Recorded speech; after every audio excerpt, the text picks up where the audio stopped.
নাম হলো কুমারপাড়া নির্জয়নগর জিপি।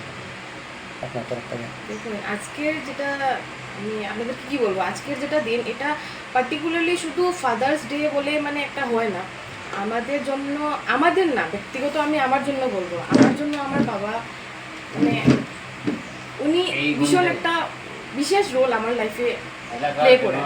ওনার জন্যই আজকে আমি যে জায়গাতে আছি, আজকে মানে প্রত্যেকটা সব কিছু জিনিসেই আমার শুধু আমার বাবার জন্যই আজকে আমি এই জায়গাতে আছি। স্পেশালি এখন আমি যে ডেজিগনেশনে আছি এটা আমার বাবার দিকে দেখে, আমি ছোটোর থেকে আমার বাবাকে দেখেছি উনি কীভাবে সমাজের সাহায্য করেন, সমাজের লোকে উনি আছেন বিভিন্ন বিভিন্ন জিনিসে।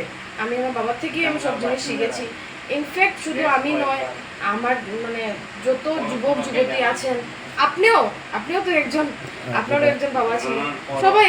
কিন্তু মা বাবা এমন একজন জিনিস যা মা বাবার তুলনা দেওয়া যায় না। কোনো কাউকে মানে দেওয়া যাবেই না।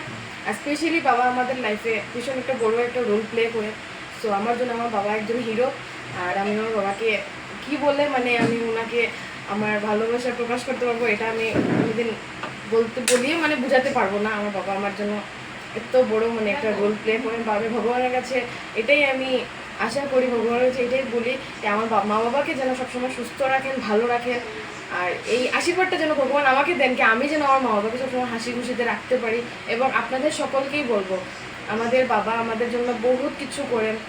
টাকা পয়সা, শুধু টাকা পয়সা না, স্নেহ আদর দিয়ে বহুত কিছু আমাদের জন্য করেন। আপনাদের সবাইকে আমি বলবো সব সময় নিজের মা বাবাকে প্রেরণা দিয়ে ওনাদেরকে ভালো রাখবেন, খুশি রাখবেন, সুস্থ রাখবেন। কেন কি ওদের জন্যই আমরা আজকে জীবিত আছি বা আমরা আজকে আছি, না হলে ওনারা স্নেহ মমতা দিয়েই আমরা মনে আছি। এটাই বলবো। আর বাবার নামটা কি ম্যাডাম আপনার? আমার বাবার নাম বিশু দাস। আর মার নামটা? পূর্ণিমা দাস। আর কিছু বলার আছে আপনার? আজকে তো আজকে তো যোগা ডে একটা আছে।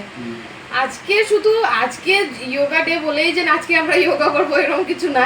প্রত্যেক দিনে যদি আমরা যোগা করি এটাই আমাদের স্বাস্থ্যের জন্য ভালো। কিন্তু আনফরচুনেটলি আমরা সবাই এটা করি না। সো আপনাদেরকে সবাইকে আমি এটাই বলবো কি আপনারা সবাই একটু সুস্থ যদি থাকতে চান, আজকালকার যে জেনারেশনটা হচ্ছে, আজকালকার জেনারেশনে yoga is the most important কি। বাট আমরা এই জিনিসটা মানতে পারি না যেহেতু। তো আমি আপনাদেরকে এটাই বলবো, ব্যায়াম ট্যায়াম করেন, নিজের স্বাস্থ্য শরীরকে মেনটেন রাখেন, ভালো থাকেন, সুস্থ থাকেন।